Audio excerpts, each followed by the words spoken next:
A'udhu billahi minash shaitanir rajim. Bismillahir rahmanir rahim. Mesdames et messieurs, que la paix soit sur vous. J'espère qu'on passe un bon ramadan. Aujourd'hui, on va traiter d'un sujet qui est très intéressant. C'est l'ostentation. Non seulement c'est l'ostentation, mais c'est l'action que l'on fait pour avoir en retour quelque chose. Souvent, et ça on le voit, je pense que tout le monde a vu ça dans sa vie et tout le monde le voit même aujourd'hui, on entend souvent cette phrase qui est de dire: «Ah mais regarde ce que j'ai fait pour lui et regarde en retour ce qu'il me fait, heu j'ai fait telle et telle action pour lui, je l'ai aidé dans de tels et tels moments et pourtant moi, quand il s'agit de moi et ben, il m'a pas aidé, il est pas revenu en retour et il a rien fait pour moi». Mais en fait ça prouve quoi? Ça prouve évidemment que la personne qui faisait cette bonne action, elle le faisait, heu, pour avoir un retour. Elle avait un intérêt à le faire. C'est parce qu'elle s'attendait à un retour qu'elle faisait ça. Et le Coran en parle très bien dans un verset du Coran que je vais montrer tout de suite, c'est, la sourate Al-Baqara, verset numéro 265 dans lequel Dieu dit: «Ya ayyuhalladhina amanu la tubtilu sadaqatikum bil manni wal adha kalladhi yunfiqu malahu ri'a an-nasi wa la yu'minu billahi wal yawmil akhir. Ô vous qui croyez, ne rendez pas vaines vos aumônes par un rappel des faveurs octroyées, ni par une parole blessante. Tout comme celui qui dépense ses biens pour que les hommes voient ce qu'il fait. Et en fait, il ne croit ni en Allah et ni au jour dernier». Vous voyez, ici on voit très clairement que, il n'y a aucune différence entre cette personne qui fait le bien pour une faveur et cette personne qui dépense dans la voie d'Allah, mais juste pour montrer aux gens qu'en réalité, c'est un homme pieux. Il y a aucune différence puisque les 2 font, de l'ostentation. C'est dans l'ostentation qu'ils essayent de faire ça et je dis pas que toute ostentation est mauvaise évidemment. Il y a des bonnes actions, tout dépend de l'intention de l'homme. Mais ici Dieu dit: ceux qui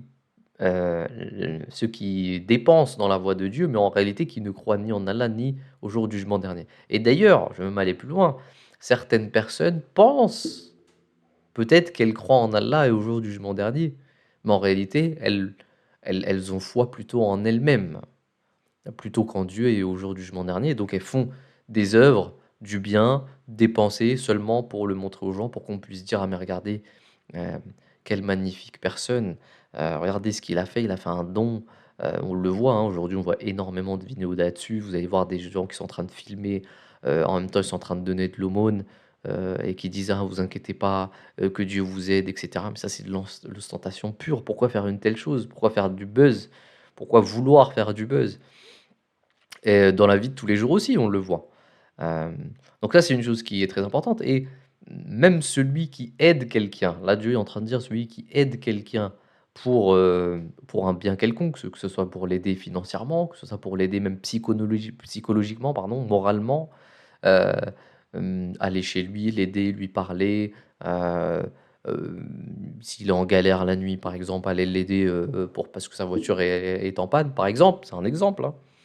Mais, le faire parce qu'on se dit: «Ah bah, il me sera redevable» et parfois on se le dit pas, mais indirectement dans notre subconscient qui est en train de jouer, il y a ce petit shaitan qui nous dit: «Tu as fait quelque chose de bien» et ça c'est ça que Dieu nous dit. En fait, il faut pas du tout se dire cette chose-là, il faut se dire que c'est tout à fait normal. Il faut qu'un croyant soit comme ça. Il faut qu'on le fasse non pas pour les gens, mais pour Dieu et pour nous-mêmes, finalement. Et donc ça, c'est une chose très importante. On le voit très souvent dans notre société, non seulement, dans notre société, mais même parmi les musulmans, même dans les mosquées, même, lorsqu'on va f à la prière. Ces choses-là existent et il faut vraiment que tout le monde puisse être conscient de cette chose. C'est-à-dire faire le bien pour faire le bien et non pas faire le bien pour les gens. Il y a quelque chose qui est très intéressant, c'est qu'aussi Dieu nous dit ici, hem, que faut f ne pas faire l'aumône pour avoir des faveurs en retour, mais aussi, heu, il y a des personnes qui font le bien, mais qui font le bien avec des paroles plaisantes, comme s'ils se sentaient supérieurs et ça aussi Dieu le dit ici, dans ce verset, c'est que quand on fait quelque chose de bien, il faut toujours être modeste et humble et ne pas se dire: «Ah voilà, j'ai fait le bien, et toi en fait tu es inférieur et moi je suis supérieur, je t'ai aidé donc voilà». «Allez tiens, et va-t'en». Ça c'est une chose, très arrogante finalement. En réalité, il y a aucun bien dans ces choses-là. C'est pour ça que Dieu emploie le mot «La tubtilu sadaqatikum», ne rendez pas vaines vos aumônes, parce que ces aumônes, finalement, elles servent à rien.